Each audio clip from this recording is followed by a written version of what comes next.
Assalamualaikum warahmatullahi wabarakatuh. Alhamdulillahirabbil alamin. Wassalatu wassalamu ala asrofil anbiya'i wal mursalin wa ala alihi washabihi ajmain. Amma ba'd.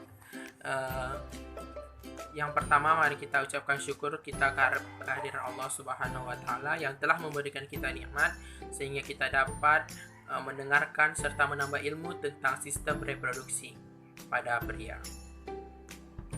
Nah, terlebih dahulu kita memberikan sholawat kepada baginda Nabi Muhammad SAW. Allahumma sholli wa sallim alaihi. Semoga kita di hari yaumil kelak mendapatkan syafaatnya. Amin amin ya rabbal alamin. Nah, di sini saya Riko Saputra akan menjelaskan tentang sistem reproduksi pria. Nah, sebelumnya apakah Anda telah mengetahui apa itu sistem reproduksi? Nah, di sini saya akan menjelaskan apa itu sistem reproduksi. Sistem reproduksi merupakan sistem yang berfungsi sebagai penghasil keturunan yang dihasilkan dengan pemasukan alat kelamin jantan kepada alat kelamin betina dan membuahi betina. Nah, organ reproduksi pada pria terdiri atas dua bagian. Yang pertama yaitu alat reproduksi internal dan alat reproduksi eksternal. Nah, di antara alat reproduksi tersebut terhubung satu sama lain yang bekerja sama untuk menghasilkan sel sperma yang bagus yang akan menghasilkan keturunan yang baru. Nah, organ reproduksi bagian luar pada pria terdiri atas dua yaitu skrotum dan penis. Terlebih dahulu saya akan menjelaskan tentang skrotum, kemudian penis. Skrotum adalah organ kelamin pada pria di bagian luar yang terdiri dari dua bagian, kanan dan kiri. Skrotum itu bagian terluarnya, yaitu bagian kulit dari testis. Nah, bagian kulit tersebut berfungsi sebagai alat penetral suhu pada testis. Nah, karena testis itu memiliki suhu yang harus stabil yaitu 34 derajat, sedangkan manusia itu memiliki suhu yang stabilnya yaitu 37 derajat. Nah, skrotum ini berfungsi sebagai penetral suhu dari testis. Kemudian yaitu penis. Penis ini adalah alat kopulasi yang digunakan untuk penghasil keturunan yang akan dimasukkan ke alat reproduksi pada wanita. Nah, testis ini terdiri dari tiga bagian, yaitu tiga bagian spons, bagian atas, bagian tengah, dan bagian bawah. Kemudian organ reproduksi bagian dalam pada pria yang terdiri atas tiga, yaitu pertama testis, yang kedua ductus atau saluran pengeluaran, dan yang ketiga kelenjar aksesori.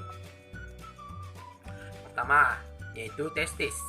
Testis merupakan organ penghasil testosteron atau hormon testosteron, yaitu organ yang mengendalikan perkembangan pria. Testis terdiri dari banyak saluran yang menggulung-gulung berkali-kali yang dikelilingi oleh beberapa jaringan ikat. Saluran yang dimaksud menggulung-gulung ini adalah tubulus seminiferus, yaitu tempat sperma dibentuk dan sel-sel lainnya tersebar di antara tubulus seminiferus yang menghasilkan testosteron dan sekresi kelenjar. Testosteron ini berfungsi sebagai pembelahan meiosis pada sel sperma. Nah, ini adalah bagian histologi dari testis. Yang pertama yaitu terdiri dari sel interstisial bagian terluarnya, yang kedua yaitu tubulus seminiferus, yang ketiga lumen tubulus, sel sustentakular, sel sperma, spermatid, dan spermatogenia. Spermatogenia ini adalah sel sperma yang memiliki 34 kromosom, yaitu sel sperma yang berjumlah 1 sebelum pembelahan. Kemudian akan dilakukan mitosis, meiosis 1 dan meiosis 2 sehingga mendapatkan spermatid atau spermatogenesis, hasil dari spermatogenesis. Kemudian sel spermatid ini akan membelah lagi, kemudian akan memiliki ekor, kemudian akan memiliki leher dan kepala, yaitu yang dinamakan sel sperma yang telah matang, yang telah memiliki ekor, atau proses tersebut adalah dikatakan dengan spermiogenesis. Nah, di dalam testis terdiri dari lobus, septum, lapisan visceral atau tunica vaginalis, lapisan parental atau tunica vaginalis, tunica albuginea, dan lain sebagainya. Nah, sel sperma yang diawali dengan spermatogenia itu terdapat di bagian terluar atau di pinggir-pinggir dari testis. Terdapat di pinggir-pinggir. Kemudian akan melakukan pembelahan, kemudian akan mengarah ke tengah dari testis. Kemudian sel sperma akan mendekati pengeluaran dari sel sperma, yaitu saluran ductus efferens. Yang kedua yaitu ductus. Ductus merupakan saluran pengeluaran pada jantan yang terdiri dari 4 bagian. Yang pertama epididymis, yang kedua vas deferens, yang ketiga saluran ejakulasi, dan yang keempat uretra. Pertama, tubulus seminiferus. Nah, tubulus seminiferus ini berfungsi sebagai penghasil testosteron yang berguna dalam pembelahan meiosis. Nah, kemudian sel sperma yang telah matang akan keluar menuju ductus efferens. Ductus efferens akan menangkap sel sperma yang telah matang yang telah memiliki ekor dan kepala dan leher, kemudian akan keluar menuju epididymis. Dan di epididymis diendap beberapa hari melalui saluran-saluran tersebut menuju ke ductus vas deferens. Nah, yang ketiga yaitu kelenjar aksesori. Kelenjar aksesori merupakan saluran reproduksi dan kelenjar yang berkaitan dengan transport, pemberian nutrisi, dan perlindungan gamet setelah meninggalkan gonad. Yang terdiri dari 3 yaitu vesicula seminalis, yang kedua kelenjar prostat, dan yang ketiga kelenjar Cooper.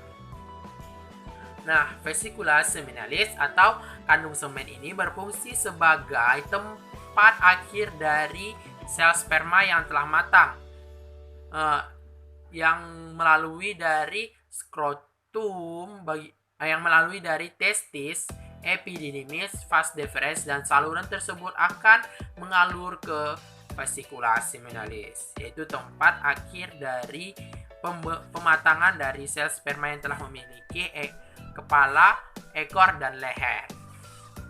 Nah, di sini akan diberikan garam, nutrisi-nutrisi, dan berbagai-bagai nutrisi sebagai makanan dari sperma.